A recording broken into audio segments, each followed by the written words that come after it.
Hello everyone, ಈ ಒಂದು video ನಮ್ಮ KPCL ಆಸ್ಪಿರೆಂಟ್ಸ್ಗೆ ಯೂಸ್ಫುಲ್ ಆಗೋಂಥ ಒಂದು ವಿಡಿಯೋ ಆಗಿರುತ್ತೆ. ಸೊ ನಿಮ್ಮೆಲ್ಲರಿಗೂ ಗೊತ್ತಿರಬೇಕು, ನಿನ್ನೆ ಅಂದರೆ 14ನೇ ತಾರೀಕು 3ನೇ ತಿಂಗಳು 2025 ಅಂದರೆ ಮಾರ್ಚ್ ತಿಂಗಳಲ್ಲಿ ಇದೇ ವರ್ಷ ನಿಮ್ಗೇನು ಮಾಡಿದ್ದಾರೆ, KPCL ವೆಬ್ಸೈಟಲ್ಲಿ ಈ ಒಂದು ಪ್ರಾವಿಷನಲ್ ಲಿಸ್ಟ್ನ ರಿಲೀಸ್ ಮಾಡಿದ್ದಾರೆ. ಸೊ ಇದು ಬಿಟ್ಟಿದ್ದೇನೆಂದರೆ, ನಾನು ಅಪ್ಲೋಡ್ ಮಾಡಿದ್ನೆಲ್ಲ ವೀಡಿಯೋ ನಿಮಗೆ ಸದ್ಯದಲ್ಲೇ ಅಪಾಯಿಂಟ್ಮೆಂಟ್ ಲೆಟರ್ ಬರುತ್ತೆ ಅಂತಂತೇಳಿ. ಸೊ ಆ ವಿಡಿಯೋ ಬಿಟ್ಟಿದ್ದು ನೆಕ್ಸ್ಟ್ ದಿನ 2 ದಿನದೊಳಗೆ ಬಿಟ್ಟಿದ್ದಾರೆ. ಏನಂತಂತೇಳಿ ಒಂದು provisional list, final provisional list, ಒಂದು ಪ್ರಾವಿಷನಲ್ ಲಿಸ್ಟ್ ಅಲ್ಲ, ಫೈನಲ್ ಪ್ರಾವಿಷನಲ್ ಲಿಸ್ಟ್. ಅಂದರೆ ಈ ಒಂದು ಲಿಸ್ಟಲ್ಲಿ ಯಾರೆಲ್ಲ ಕ್ಯಾಂಡಿಡೇಟ್ಸಿನ ಹೆಸರಿದೆಯೋ ಅವ್ರಿಗೆ ಅಪಾಯಿಂಟ್ಮೆಂಟ್ ಲೆಟರ್ಸು ಬರುತ್ತೆ. ಸೊ ಈ ಲಿಸ್ಟಲ್ಲಿರುವಂಥ ಹೆಸರು ಏನಿದೆಯಲ್ಲ, ಇದೆಲ್ಲ 1:1 ಲಿಸ್ಟ್. ಸೊ ನಿಮಗೆ DV ಕರೆದಾಗ 1:3ನಲ್ಲಿ ಕಾಲ್ ಮಾಡಿದ್ರು. ಈಗೇನು ಲಿಸ್ಟ್ ಬಿಟ್ಟಿದ್ದಾರಲ್ಲ, ಇದು 1:1 ಲಿಸ್ಟ್. ಅಂದರೆ ಯಾರೆಲ್ಲ ಶಾರ್ಟ್ ಲಿಸ್ಟ್ ಆಗಿರುವಂಥ ಕ್ಯಾಂಡಿಡೇಟ್ಸ್, ಯಾರಿಗೆಲ್ಲ ಅಪಾಯಿಂಟ್ಮೆಂಟ್ ಲೆಟರ್ಸ್ ಇಶ್ಯೂ ಮಾಡ್ತಾರಲ್ಲ ಅವರ ಹೆಸರುಗಳು ಇಲ್ಲಿ ಬಂದಿದೆ. ಸೊ ಇದರಲ್ಲಿ ಬಂದಿಲ್ಲ, ನಮ್ಮ ಹೆಸರು ಬಂದಿಲ್ಲ ಸರ್ ಅಂತಂದರೆ ನೀವು ವೆಯ್ಟಿಂಗ್ ಲಿಸ್ಟಲ್ಲಿದ್ದಾರೆ ಅಂತ ಅರ್ಥ. ಇನ್ ಕೇಸ್ ಯಾರಾದರೂ ಈ ಲಿಸ್ಟಲ್ಲಿ ಬರದೇ ಇದ್ದರೆ, ಆವಾಗ ಆ ಒಂದು ವೆಯ್ಟಿಂಗ್ ಲಿಸ್ಟಲ್ಲಿರುವಂಥ ಕ್ಯಾಂಡಿಡೇಟ್ಸ್ಗೆ ಅಪಾಯಿಂಟ್ಮೆಂಟ್ ಲೆಟರ್ಸ್ ಇಶ್ಯೂ ಆಗೋ ಚಾನ್ಸಸ್ ಇರುತ್ತೆ. ಈ ಲಿಸ್ಟಲ್ಲಿ ಕ್ಯಾಂಡಿಡೇಟ್ಸ್ ಇರುವಂಥವರು ಬರದೇ ಇದ್ದರೆ, ಈ ಲಿಸ್ಟಲ್ಲಿರುವಂಥ ಕ್ಯಾಂಡಿಡೇಟ್ಸು ರಿಪೋರ್ಟಿಂಗ್ ಮಾಡದೇ ಇದ್ದರೆ, ಅವ್ರಿಗೊಂದು ಸಮಯ ಇರುತ್ತೆ. ಆ ಸಮಯದವರೆಗೂ ವೆಯ್ಟ್ ಮಾಡ್ತಾರೆ ಈ ಲಿಸ್ಟಲ್ಲಿರೋ ಕ್ಯಾಂಡಿಡೇಟ್ಸ್ಗೆ. ಅವ್ರು ಬಂದು ರಿಪೋರ್ಟ್ ಮಾಡಿದ್ರಪ್ಪ ಅಂದರೆ ಓಕೆ, ಬರಲಿಲ್ಲಪ್ಪ ಅಂದರೆ ಆಗೇನು ಮಾಡ್ತಾರೆ, ವೆಯ್ಟಿಂಗ್ ಲಿಸ್ಟಲ್ಲಿರುವಂಥವ್ರಿಗೆ ನೆಕ್ಸ್ಟ್ ಲಿಸ್ಟಲ್ಲಿರೋಂಥವ್ರಿಗೆ ಹೋಗುತ್ತೆ.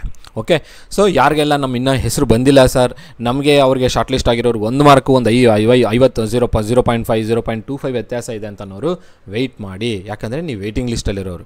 ಸೊ ಈ ಲಿಸ್ಟಲ್ಲಿರೋರು ಇನ್ನು ಒಂಚೂರು ವೆಯ್ಟ್ ಮಾಡಿ. ಯಾರಾದರೂ ರಿಪೋರ್ಟ್ ಮಾಡದೇ ಇದ್ದರೆ ಆವಾಗ ನಿಮಗೆ ಬರೋದು. ಸೊ ವೆಯ್ಟ್ ಮಾಡಬೇಕು. ಸೊ ಈಗ ಬರೋಣ. ಸೊ ಇಲ್ಲಿರೋರು 1:1 ಲಿಸ್ಟಲ್ಲಿ ಶಾರ್ಟ್ ಲಿಸ್ಟ್ ಆಗಿದ್ದಾರೆ ಅಂತ ಹೇಳಿದೆ. ಸೊ ಇನ್ನೇನು ಅಪಾಯಿಂಟ್ಮೆಂಟ್ ಲೆಟರ್ ಬರುತ್ತಲ್ಲ ಅದೆಲ್ಲ ಇವರಿಗೆ ಹೋಗೋದು.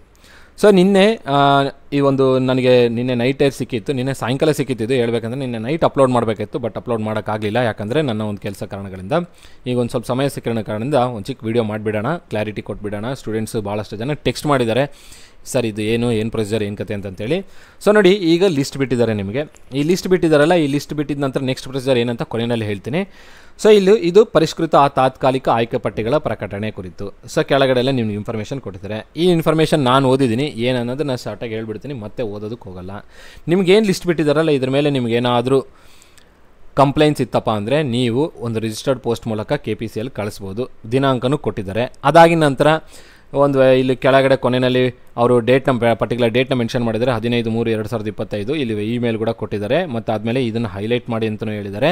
ನಿಮ್ಗೇನಾದರೂ ಕೆಲವರು ಶಾರ್ಟ್ ಲಿಸ್ಟ್ ಆಗಬೇಕಾಗಿರುತ್ತೆ, ಶಾರ್ಟ್ ಲಿಸ್ಟ್ ಆಗಿರಲ್ಲ ಅಂಥ ಕ್ಯಾಂಡಿಡೇಟ್ಸ್, ಅಂದರೆ ಸರ್ ನನಗಿಂತ ಜಾಸ್ತಿ ಕಮ್ಮಿ ಮಾರ್ಕ್ಸ್ ಬಂದವ್ರ ಮೇಲೆ ಶಾರ್ಟ್ ಲಿಸ್ಟ್ ಆಗಿದ್ದಾನೆ, ನಂದು ಜಾಸ್ತಿ ಮಾರ್ಕ್ಸ್ ಇದೆ, ನಾನು ಶಾರ್ಟ್ ಲಿಸ್ಟ್ ಆಗಿಲ್ಲ ಅಂತ ಏನಾದರೂ ಇತ್ತು ಅಂತಂದರೆ ನೀವು ಈ ಒಂದು ಮೇಲ್ ಐಡಿಗೆ ಇಲ್ಲಿ ಪ್ಯಾರಾಗ್ರಾಫ್ ಓದಿ, ಇದೆಲ್ಲ ಪ್ಯಾರಾಗ್ರಾಫ್ ಓದಿದ್ರೆ ಬೆಟರ್ ಆಗುತ್ತೆ. ಈ ಒಂದು ಮೇಲ್ ಐಡಿಗೆ ಪರ್ಟಿಕ್ಯುಲರ್ ಡೇಟ್ ಒಳಗಡೆ ನಿಮ್ಮ ಈ ಒಂದು ಹೈಲೈಟ್ ಮಾಡಿಬಿಟ್ಟು ಒಂದು ಸಪೋರ್ಟಿಂಗ್ ಡಾಕ್ಯುಮೆಂಟ್ಸ್ ಜೊತೆಗೆ ಕಳಿಸ್ಕೊಡಿ ಅಂತ ಕೇಳಿದ್ದಾರೆ.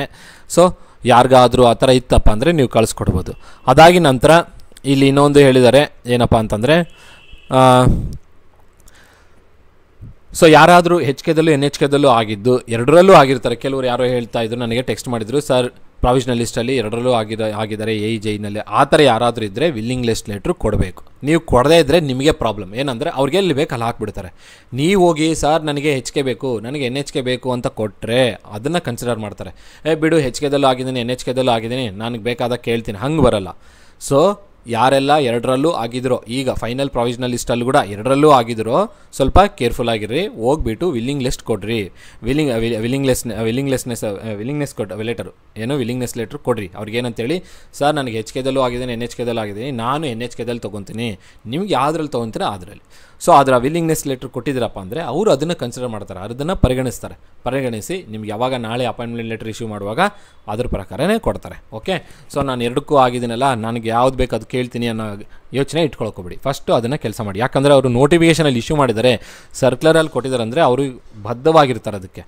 ನೀವು ಮತ್ತೆ ನಾವು ಸರ್ ಹಿಂಗೆ ಮಾಡಿದ್ರಿ, ನಾವು ಹಂಗೆ ಅಂದ್ಕೊಂಡಿವಿ ಅಂದರೆ ಅವ್ರು ಹೇಳಲ್ಲ. ಯಾಕಂದರೆ ನೀವು ಅಂದ್ಕೊಳ್ತೀರಾ ನಾವು ಬಿಟ್ಟಿದ್ದೀವಿ, ನೀವು ನೋಡ್ಕೊಳ್ಳಿಲ್ಲ, ನಿಮ್ಮ ನಿರ್ಲಕ್ಷ್ಯದಿಂದ ನಾವು ಏನು ಮಾಡೋಕ್ಕೆ ಬರಲ್ಲ ಅಂತ ಹೇಳ್ಬಿಡ್ತಾರೆ. ಸೊ ಕೇರ್ಫುಲ್ಲಾಗಿ ಹೋಗ್ಬಿಟ್ಟು ಪರ್ಟಿಕ್ಯುಲರ್ ಡೇಟ್ ಏನು ಕೊಟ್ಟಿದ್ರಲ್ಲ ಆ ಡೇಟ್ ಒಳಗಡೆ ವಿಲ್ಲಿಂಗ್ನೆಸ್ ಲೆಟರ್ನ ಸೆಂಡ್ ಮಾಡ್ಕೊಳ್ಳಿ. ಸೊ ಇಲ್ಲಿ ನಿಮ್ಗೆ 2 ಪಾಯಿಂಟ್ಸ್ ಮೆನ್ಷನ್ ಮಾಡಿದ್ದೇನು, ಎರಡರಲ್ಲೂ ಆಗಿದ್ದರೆ ವಿಲ್ಲಿಂಗ್ನೆಸ್ ಲೆಟ್ರ್ ಕೊಡಿ, ಒಂದನೇದು.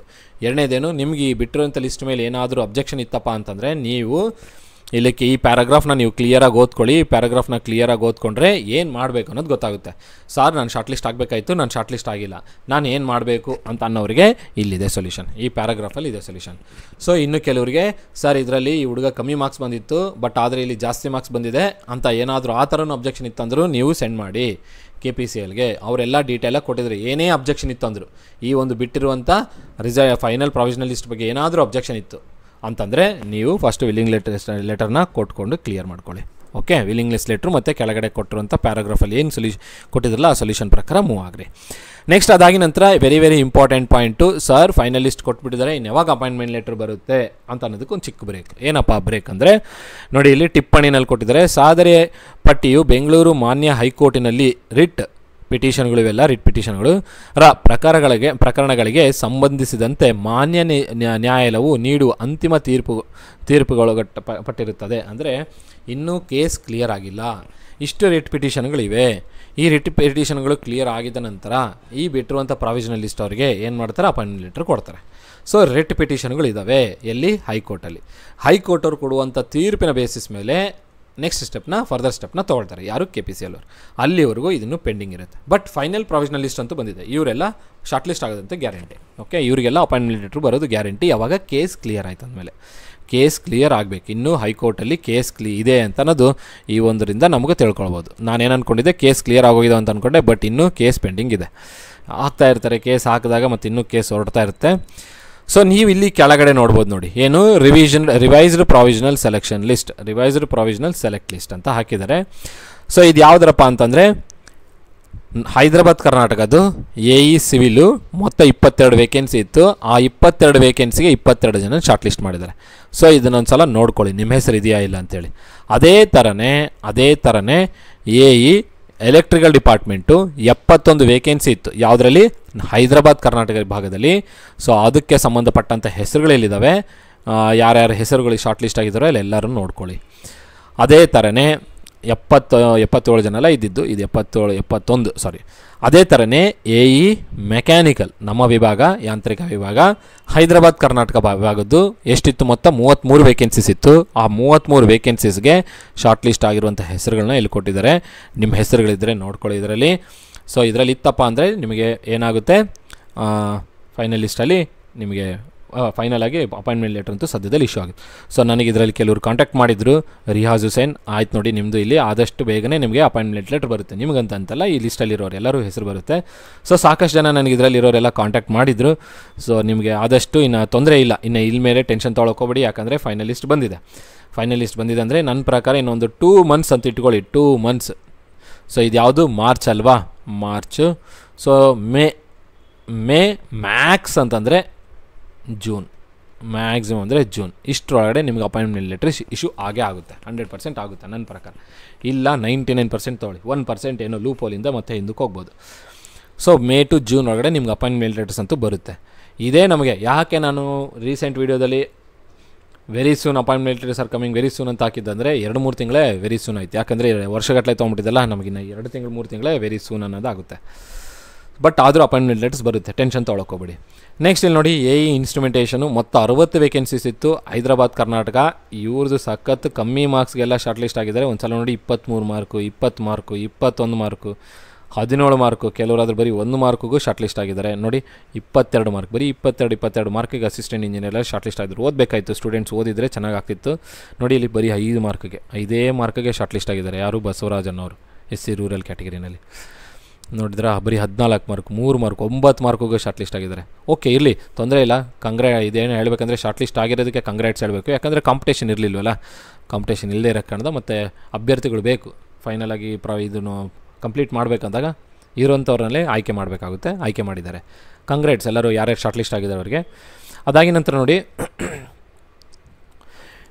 Due to non availability of eligible candidates 1 post of SC rural ಮತ್ತು 1 post of SC rural are considered as backlog. ನೋಡಿ ಅದರಲ್ಲೂ ಕೂಡ SC ರೂರಲಲ್ಲಿ ಅಭ್ಯರ್ಥಿ ಸಿಗಲಿಲ್ಲ ಅಂತೆ, ST ರೂರಲಲ್ಲೂ ಕೂಡ ಅಭ್ಯರ್ಥಿ ಇಲ್ಲದೇ ಇರೋ ಕಾರಣದಿಂದ ಅವೆರಡೂ ಪೋಸ್ಟ್ಗಳನ್ನ ಒಂದೊಂದು ವೇಕೆನ್ಸೀಸ್ನ ಅವ್ರು ಏನು ಮಾಡಿದ್ದಾರೆ, ಬ್ಯಾಕ್ಲಾಗ ಕನ್ಸಿಡರ್ ಮಾಡಿದ್ದಾರೆ. ಅಂದರೆ ನೆಕ್ಸ್ಟ್ ನೋಟಿಫಿಕೇಷನ್ ಬಂದಾಗ ಆಗ ಒಂದು ಬ್ಯಾಕ್ಲಾಗ್ ವೇಕೆನ್ಸೀಸ್ನ ಇನ್ಕ್ಲೂಡ್ ಮಾಡಿ ಬಿಡ್ತಾರೆ. ಸೊ ಇಲ್ಲಿಗೆ ನಿಮಗೆ ಗೊತ್ತಾಗಬೇಕು, ಮುಂದಿನ ದಿನಗಳಲ್ಲಿ ಇನ್ನೂ ಒಂದು ನೋಟಿಫಿಕೇಷನ್ ಇದೆ, ಪ್ರಿಪೇರ್ ಆಗಬೇಕಾಗಿರೋರು ಆಗ್ರಿ. ನೆಕ್ಸ್ಟು JE ಸಿವಿಲು 12 ವೇಕೆನ್ಸಿ ಇದೆ, ಹೈದರಾಬಾದ್ ಕರ್ನಾಟಕ ಶಾರ್ಟ್ ಲಿಸ್ಟ್ ಆಗಿದ್ರೆ ಇದೆಲ್ಲ ನೋಡ್ಕೊಳ್ಳಿ. ಇದರಲ್ಲಿ ನಿಮ್ಮ ಹೆಸರು ಏನಾದರೂ ಇದೆಯೋ. ಅದೇ ಥರನೇ JE ಎಲೆಕ್ಟ್ರಿಕಲು ಮೊತ್ತ 97 vacancy, Hyderabad Karnataka short list ಆಗಿದ್ರೆ ಇದನ್ನು ನೋಡ್ಕೊಳ್ಳಿ. ಅದಾಗಿದ ನಂತರ ಇನ್ನೂ ಸಿಮಿಲರ್ ಆಗಿ ಇದೇ ಥರನೇ ಎಲ್ಲರದ್ದು ಲಿಸ್ಟ್ಗಳನ್ನ ಬಿಟ್ಟಿದ್ದಾರೆ.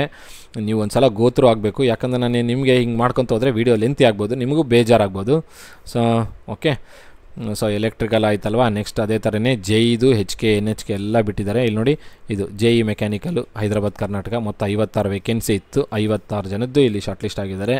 ಇದರಲ್ಲಿ ನಮ್ಮ ಕಡೆಯಿಂದ ಕ್ಲಾಸಸ್ ತೊಗೊಂಡಿರೋರು ಕೂಡ ಶಾರ್ಟ್ ಲಿಸ್ಟ್ ಆಗಿದ್ದಾರೆ, ಅವ್ರಿಗೂ ನಮ್ಮ ಕಡೆಯಿಂದ ಧನ್ಯವಾದಗಳು, ಹೃತ್ಪೂರ್ವಕ ಧನ್ಯವಾದಗಳು. ಓಕೆ, ಸೊ ಚೆನ್ನಾಗಿ ಓದಿದ್ದಕ್ಕೆ ಶಾರ್ಟ್ ಲಿಸ್ಟ್ ಆಗಿರ್ತಾರೆ, ಯಾರನ್ನೇ ಆಗಲಿ ಓದಿರೋದಕ್ಕೆ ಶಾರ್ಟ್ ಲಿಸ್ಟ್ ಆಗಿರ್ತಾರೆ, ಕಷ್ಟಪಡಬೇಕಷ್ಟೇ. ಇಲ್ಲಿ ನೋಡಿ, ಎಲೆಕ್ಟ್ರಿಕಲ್ AE 30 ವೇಕೆನ್ಸಿ, ಇದು ನಾನ್ ಹೈದರಾಬಾದ್ ಕರ್ನಾಟಕ. ಇನ್ಮೇಲೆ ಇಲ್ಲಿ ಕೆಳಗಡೆ ಎಲ್ಲ ಏನು ಬರುತ್ತಲ್ಲ ಇವೆಲ್ಲ ನಾನ್ ಹೈದರಾಬಾದ್ ಕರ್ನಾಟಕದವ್ರದ್ದು ನೋಡಿ. ಇದು ಯಾವುದು, ಇದು non Hyderabad Karnataka AE mechanical 25 ವೇಕೆನ್ಸಿಗೆ ಶಾರ್ಟ್ ಲಿಸ್ಟ್ ಆಗಿರೋಂಥವ್ರದ್ದು. ಓಕೆ, ಇದನ್ನೆಲ್ಲ ನಿಮಗೆ ಈ ಒಂದು ಲಿಸ್ಟ್ ನಿಮಗೆಲ್ಲ ಅವೈಲೇಬಲ್ ಇದೆಯಪ್ಪ ಅಂದರೆ KPCL ಅಫಿಷಿಯಲ್ ವೆಬ್ಸೈಟಲ್ಲಿ ಅವೈಲೇಬಲ್ ಇದೆ. ನೀವು KPCL ಅಫಿಷಿಯಲ್ ವೆಬ್ಸೈಟಲ್ಲಿ ಎಲ್ಲಿ ಹೋಗಿ ಡೌನ್ಲೋಡ್ ಮಾಡ್ಕೊಳ್ಬೇಕಪ್ಪ ಅಂದರೆ ನೇಮಕಾತಿ ಅಂದರೆ ರಿಕ್ರೂಟ್ಮೆಂಟ್ ಅಂತೇನಿರುತ್ತಲ್ಲ, ನೇಮಕಾತಿ ಅನ್ನೋ ಆಪ್ಷನ್ ಇರುತ್ತೆ, ಅದನ್ನು ಚೂಸ್ ಮಾಡಿ ಅಲ್ಲಿಂದ ನಿಮಗೆ ಈ ಒಂದು ಡಾಕ್ಯುಮೆಂಟ್ನ ಡೌನ್ಲೋಡ್ ಮಾಡ್ಕೊಳ್ಬೋದು. ಸೊ ಇಲ್ಲಿಗೆ ನಮ್ಮ ಒಂದು ವೀಡಿಯೋನ ಎಂಡ್ ಮಾಡಬೇಕು. ಇದಕ್ಕಿಂತ ಮುಂಚೆ ಇನ್ನೊಂದು ಹೇಳಬೇಕು ನಿಮಗೆ. ಈಗ ನೆಕ್ಸ್ಟ್ ನಿಮ್ಗೆ ಏನಾಗಿದೆ, ಫೈನಲ್ ಲಿಸ್ಟ್, ಪ್ರಾವಿಷನಲ್ ಲಿಸ್ಟ್ ಬಿಟ್ಟಿದೆ ಅಲ್ವಾ. ಈ ಪ್ರಾವಿಷನಲ್ ಲಿಸ್ಟ್ ಆದಮೇಲೆ ನಿಮಗೆ ನೆಕ್ಸ್ಟ್ ಇರುತ್ತಪ್ಪ ಅಂದರೆ DV ಮುಗ್ದೋಗ್ಬಿಟ್ಟಿದೆ. ನೆಕ್ಸ್ಟು ಸಿಂಧುತ್ವ ಒಂದು, ಪೊಲೀಸ್ ವೆರಿಫಿಕೇಷನ್ ಒಂದು, ಇವೆರಡು ನಡೀತವೆ. ಸಿಂಧುತ್ವ ಪೊಲೀಸ್ ವೆರಿಫಿಕೇಷನ್. ಸೊ ಸಿಂಧುತ್ವ ಪೊಲೀಸ್ ವೆರಿಫಿಕೇಷನ್ ಆಗೋದಕ್ಕೆ ಮತ್ತೆ ಒಂದು ತಿಂಗಳೂ ಆಗ್ಬೋದು, ಹೇಳಕ್ಕೆ ಬರಲ್ಲ. ಯಾಕಂದರೆ ಆ ಒಂದು ಡಿಪೆಂಡು ಆ ಒಂದು ಡಿಸ್ಟ್ರಿಕ್ನವ್ರು ಎಷ್ಟು ಬೇಗನೆ ಪ್ರಾಸೆಸ್ ಕಂಪ್ಲೀಟ್ ಮಾಡ್ಕೊಳ್ತಾರೆ ಅದ್ರ ಮೇಲೆ ಡಿಪೆಂಡ್ ಆಗುತ್ತೆ. ಸಿಂಧುತ್ವ ಆಗೋರು ಸಿಂಧುತ್ವ ಮಾಡ್ಕೊಳ್ತಾರೆ, ಪ್ರಾವಿಷನಲ್ ಆಗಬೇಕಾಗಿರೋರು ಪ್ರಾವಿಷನಲ್ ಮಾಡ್ಕೊಳ್ತಾರೆ. ಸೊ ಯಾರೆಲ್ಲ ಈ ಲಿಸ್ಟಲ್ಲಿ ಶಾರ್ಟ್ ಲಿಸ್ಟ್ ಆಗಿದ್ದಾರೋ ಇದರಲ್ಲಿ ಜನರಲ್ ಮೆರಿಟಲ್ಲಿರೋರು ಬಿಟ್ಟು, ಜನರಲ್ ಮೆರಿಟಲ್ಲಿ ಪ್ಯೂರ್ಲಿ GML ಆಗಿದ್ದಾರಲ್ಲ, ಪ್ಯೂರ್ಲಿ GML ಆಗಿರೋರು ಸಿಂಧುತ್ವ ಆಲ್ಮೋಸ್ಟ್ ಬರೋಲ್ಲ. ಅದೇ ಕ್ಯಾಟಗಿರಿ ಇತ್ತು, SC ST GM ST GML ಆಗಿರೋರು ಸಿಂಧುತ್ವ ಬರುತ್ತೆ. ಅದಾಗಿ ನಂತರ purely 2A category, 2B category, 3B category, ಅದಾಗಿ ನಂತರ SC ST rural Kannada medium ಈ ಥರ ಎಲ್ಲ ಆಗಿರ್ತಾರಲ್ಲ ಅವರಿಗೆಲ್ಲ ಸಿಂಧುತ್ವ ಬರುತ್ತೆ. ಸಿಂಧುತ್ವ ಮಾಡ್ಕೊಳ್ಳಿ. ಯಾರೆಲ್ಲ SC ST ಮತ್ತು 2A ಕ್ಯಾಟಗಿರಿಯಲ್ಲಿ ಇರ್ತಾರಲ್ಲ, 2B ಕ್ಯಾಟಗಿರಿ ಅನಿಸುತ್ತೆ, 2B ಕ್ಯಾಟಗಿರಿ ಇರ್ತಾರಲ್ಲ ಅವ್ರಿಗೆ ಒಂದು ಸಲ ಸಿಂಧುತ್ವ ಮಾಡಿಸ್ಕೊಂಡ್ರೆ ನೆಕ್ಸ್ಟ್ ಬರುವಂಥ ಅಪ್ಕಮಿಂಗ್ ಗೌರ್ಮೆಂಟ್ ಎಕ್ಸಾಮ್ಸ್ಗೂ ಅನುಕೂಲ ಆಗೋಗುತ್ತೆ. ಓಕೆ, ಹಾಗಾಗಿ ಸಿಂಧುತ್ವ ಮಾಡಿಸ್ಕೊಳ್ಬೇಕಾಗುತ್ತೆ. ಅದು ವಂಶವೃಕ್ಷ ಅಂತ ಏನೋ ಹೇಳ್ತಾರಲ್ಲ, ಅದ್ರ ಬಗ್ಗೆ ಒಂದು ಸ್ವಲ್ಪ ಡೀಟೇಲ್ಸ್ನ ತಿಳ್ಕೊಳ್ಳಿ. ಯಾಕಂದರೆ ನಿಮಗೆ ನೆಕ್ಸ್ಟ್ ಪ್ರೊಸೀಜರ್ ಇರೋದೇ ಸಿಂಧುತ್ವ ಹಾಗೂ ಪೊಲೀಸ್ ವೆರಿಫಿಕೇಷನ್. ಸೊ ಯಾರೆಲ್ಲ ಪ್ಯೂರ್ಲಿ ಜನರಲ್ ಮೆರಿಟಲ್ಲಿ ಆಗಿದ್ರೋ ಅವ್ರಿಗೆ ಡೈರೆಕ್ಟಾಗಿ ಪೊಲೀಸ್ ವೆರಿಫಿಕೇಷನ್ ಬರುತ್ತೆ. ಯಾರ್ದೆಲ್ಲ general merit purely general merit ಅಲ್ದಂಗೆ 2A 2B 3A 3B ಕ್ಯಾಟಗಿರಿಯಲ್ಲಿ ಆಗಿರ್ತಾರೋ ಅವರಿಗೆ ಸಿಂಧುತ್ವ ಬರುತ್ತೆ. ಹಾಗಾಗಿ ಸಿಂಧುತ್ವ ಮತ್ತು ಪೊಲೀಸ್ ವೆರಿಫಿಕೇಷನ್ ಎರಡೂ ನಡೆಯುತ್ತೆ. ಇವೆರಡು ಆಗಿದ ನಂತರ ನಿಮಗೆ ಜಾಯ್ನಿಂಗ್ ಡೇಟ್ ಕೊಡ್ತಾರೆ. ಜಾಯ್ನಿಂಗ್ ಡೇಟು ಮೇಲ್ ಐಡಿಗೆ ಬರ್ಬೋದು, ಮೇಲ್ ಐಡಿಗೆ ಬರುತ್ತೆ. ಇಲ್ಲಪ್ಪ ಅಂದರೆ ಒಂದು ಕಡೆ ಕೌನ್ಸ್ಲಿಂಗಿಗೆ ಕರೆದುಬಿಟ್ಟು ನಿಮ್ಗೆ ಯಾವ್ಯಾವ ಕಡೆ ಬೇಕು ಅಂತ ಅನ್ನೋದನ್ನು ಕೇಳ್ತಾರೆ. ಸೊ ಆ ಒಂದು ಕಡೆಗೆ ಕೌನ್ಸ್ಲಿಂಗ್ ಹೋಗ್ತೀರಾ, ನಮಗೆ ಈ ಥರ ಐಡಲ್ ಬೇಕು, ಥರ್ಮಲ್ ಬೇಕು, ಥರ್ಮಲಲ್ಲಿ ಬಳ್ಳಾರಿ ಬೇಕು, ಥರ್ಮಲಲ್ಲಿ ಯಾದಗಿರಿ ಬೇಕು, ಐಡಲಲ್ಲಿ ಶಿವಮೊಗ್ಗ ಬೇಕು, ಉಡುಪಿ ಬೇಕು ಅನ್ನೋರು ಆ ಕಡೆಗೆ ಮೂವ್ ಆಗ್ತಾ ಹೋಗ್ತೀರಾ. ಆ್ಯಸ್ ಪರ್ ರ್ಯಾಂಕ್, ನಿಮ್ಮ ರ್ಯಾಂಕ್ ಪ್ರಕಾರ ಅವ್ರು ಏನು ಮಾಡ್ತಾರೆ, ಕೌನ್ಸ್ಲಿಂಗ್ ಮಾಡ್ತಾರೆ ನಿಮ್ಮ ಪೋಸ್ಟಿಂಗ್ ಸಂಬಂಧಪಟ್ಟಂತೆ. ಸೊ ನಿಮ್ಮ ರ್ಯಾಂಕ್ ಚೆನ್ನಾಗಿತ್ತಾ ನಿಮ್ಗೆ ಒಳ್ಳೆ ಕಡೆ ಪೋಸ್ಟಿಂಗ್ ಸಿಗುತ್ತೆ. ನೀವು ಬಯಸ್ಕೊಳ್ಳಿ, ನಿಮ್ಗೆ ಎಲ್ಲಿ ಬೇಕು ನೋಡಿ, ನಿಮಗೆ ಸಮೀಪ ನಿಮಗೆ ಸಮೀಪ. ಈಗ ನಿಮಗೆ ಬೆಂಗಳೂರಲ್ಲಿ ಇರ್ತೀರಾ, ಹೈದರಾಬಾದ್ ಕರ್ನಾಟಕ ಕಡೆ ಅಂದರೆ ಥರ್ಮಲ್ ಪವರ್ ಪ್ಲಾಂಟ್ಸ್ಗೆ ಹೋಗ್ಬೇಕಾ, ಥರ್ಮಲ್ ಪವರ್ ಪ್ಲಾಂಟ್ಗೆ ಹೋಗಿ. ಅದೇ ಹೈಡಲ್ ಕಡೆಗೆ ಹೋಗ್ಬೇಕಾ, ಹೈಡಲ್ ಕಡೆಗೆ ಹೋಗಿ. ನಿಮ್ಮ ಮೇಲೆ ಡಿಪೆಂಡ್. ಕೌನ್ಸ್ಲಿಂಗ್ ಕರೆದಾಗ ನಿಮಗೆ ವೇಕೆನ್ಸಿ ಇತ್ತಾ ಅಲ್ಲಿಗೆ ನಿಮ್ಗೆ ಸಿಕ್ಬಿಡುತ್ತೆ. ಸೊ ನಿಮ್ಗೆ ನೋಡಿಕೊಂಡು ಕರೆಕ್ಟಾಗಿ ಚೂಸ್ ಮಾಡ್ಕೊಳ್ಳಿ. ಓಕೆ, ಸೊ ನೆಕ್ಸ್ಟು ಏನಂತ ಹೇಳಿದಲ್ಲ, ಪ್ರಾವಿಷನಲ್ ಲಿಸ್ಟ್ ಆಯಿತು. ನೆಕ್ಸ್ಟ್ ಸಿಂಧುತ್ವ, ಅದಾಗಿ ನಂತರ ಪೊಲೀಸ್ ವೆರಿಫಿಕೇಷನ್ ಅಥವಾ ಸಿಂಧುತ್ವ ಪೊಲೀಸ್ ವೆರಿಫಿಕೇಷನ್ ಒಟ್ಟಿಗೆ ನಡೀಬೋದು. ಬಟ್ ಸಿಂಧುತ್ವ ಫಸ್ಟ್ ನಡೆಯುತ್ತೆ. ಅದಾಗಿ ನಂತರ ಕಂಪ್ಲೀಟ್ ಆಯ್ತಪ್ಪ ಅಂದರೆ ಈ ಪ್ರೊಸೀಜರ್ ಕಂಪ್ಲೀಟ್ ಆಗಿದೆ, ಪೊಲೀಸ್ ವೆರಿಫಿಕೇಷನ್ ನಡೆಯುತ್ತೆ. ಅದಾಗಿ ನಂತರ ಕೌನ್ಸ್ಲಿಂಗ್ ಮಾಡ್ತಾರೆ. ಕೌನ್ಸ್ಲಿಂಗ್ ಮಾಡಿಬಿಟ್ಟು ನಿಮಗೆ ಎಲ್ಲೆಲ್ಲಿ ಪೋಸ್ಟ್ ಮಾಡಬೇಕನ್ನೋದು ಅಲ್ಲಿ ನಿಮ್ಗೆ ಕ್ಲಾರಿಟಿ ಸಿಗುತ್ತೆ. ಅದಾಗಿ ನಂತರ ಕೊನೆಯದಾಗಿ ನಿಮಗೆ ಯಾವತ್ತು ಕೌನ್ಸ್ಲಿಂಗ್ ನಡೆಯುತ್ತಲ್ಲ, ಎಲ್ಲೆಲ್ಲಿ ಪೋಸ್ಟಿಂಗ್ ಆಗಬೇಕು ಅನ್ನೋದನ್ನು ಬಯಸ್ಕೊಳ್ತೀರಲ್ಲ, ಅದ್ರ ಪ್ರಕಾರ ಅದು ಅವತ್ತಿನ ದಿನವೇ ನಿಮಗೇನು ಮಾಡ್ತಾರೆ, ರಿಪೋರ್ಟಿಂಗ್ ಡೇಟು ಕೊಡ್ತಾರೆ. ಈ ಪರ್ಟಿಕ್ಯುಲರ್ ಡೇಟ್ಗೆ ನೀವು ಹೋಗ್ಬಿಟ್ಟು ನಿಮ್ಮ ಒಂದು ಪವರ್ ಪ್ಲಾಂಟ್ಗಳಲ್ಲಿ ರಿಪೋರ್ಟ್ ಮಾಡಿ ಅಂತ ಹೇಳ್ತಾರೆ. ಸೊ ಪೋಸ್ಟಿಂಗ್ ಆಗಿದ ನಂತರ ನೀವೇನು ಮಾಡ್ತೀರಾ, ಸೀದಾ ಅಲ್ಲಿಗೆ ಹೋಗ್ಬಿಟ್ಟು ರಿಪೋರ್ಟ್ ಮಾಡ್ತೀರಾ. ನಿಮ್ಮ ವರ್ಕ್ ಲೊಕೇಶನಲ್ಲಿ ರಿಪೋರ್ಟ್ ಮಾಡಿದ ದಿನದಿಂದನೇ ನಿಮಗೆ ಆಫೀಸು ಕೌಂಟ್, ಅಂದರೆ ಆಫೀಸಲ್ಲಿ ಎಂಟ್ರಿ ಆದಂಗೆ ಅವತ್ತಿಂದನೇ ನಿಮ್ಮ ಏನಂತ ಪ್ರೆಸೆಂಟಿ ಅಂತ ಅರ್ಥ. ಅಂದರೆ ನಿಮ್ಮ ಸ್ಯಾಲ್ರಿ ಅವತ್ತಿಂದ ಕೌಂಟ್ ಆಗುತ್ತೆ. ಓಕೆ, ಸೊ ಈ 4 ಸ್ಟೆಪ್ಪು ಇನ್ನೂ ಬಾಕಿ ಇದೆ. ಏನೇನು 4 ಸ್ಟೆಪ್ ಅಲ್ಲ, 3 ಸ್ಟೆಪ್. ಒಂದು ಸಿಂಧುತ್ವ ಪೊಲೀಸ್ ವೆರಿಫಿಕೇಷನ್, ಮೂರನೇದು ಏನು ಕೌನ್ಸ್ಲಿಂಗ್ ನಡೆದು ಪೋಸ್ಟಿಂಗ್ ಎಲ್ಲೆಲ್ಲಿ ಅಂತೇಳಿ, 4ನೇದು ರಿಪೋರ್ಟಿಂಗ್. ಓಕೆ, ಇಷ್ಟು ನಡಿಬೇಕು. ಇನ್ ಕೇಸ್ ಏನಾದರೂ ನಮಗೆ ಇದೊಂದು ಬೈಪಾಸ್ ಮಾಡೋ ಚಾನ್ಸಸ್ ಇರ್ಬೋದು. ಒಂದು 60% ಅಷ್ಟೇ ಇದು ಬೈಪಾಸ್ ಮಾಡೋದು, ಅಂದರೆ ನಿಮಗೇನು ಕೇಳ್ದಂಗೆ ಡೈರೆಕ್ಟಾಗಿ ಪೋಸ್ಟ್ ಮಾಡೋದು. ಬಟ್ ಇದು ಬಹಳ ಕಮ್ಮಿ ಈ ಥರ ಮಾಡೋದು ನನಗೆ ಕಾಣಲ್ಲ. ಅವ್ರು ನಿಮಗೆ ಕೇಳ್ತಾರೆ, ನಿಮಗೆ ಯಾಕಂದರೆ ರ್ಯಾಂಕ್ 1 ಇತ್ತು, ನನಗೆ ತೈಡಲ್ಲಿ ಹಾಕ್ಬಿಟ್ಟೆ, ಬಟ್ ನಂದು ಊರು ಶಿವಮೊಗ್ಗ ಅಂತಂದರೆ ಪ್ರಾಬ್ಲಮ್ ಆಗುತ್ತಲ್ವ. ಸೊ ಹಾಗಾಗಿ KPCL ಅವ್ರು ಆ ಥರ ಮಾಡಲ್ಲ ಅಂತ ಅಂದ್ಕೊಂಡಿದ್ದೀನಿ.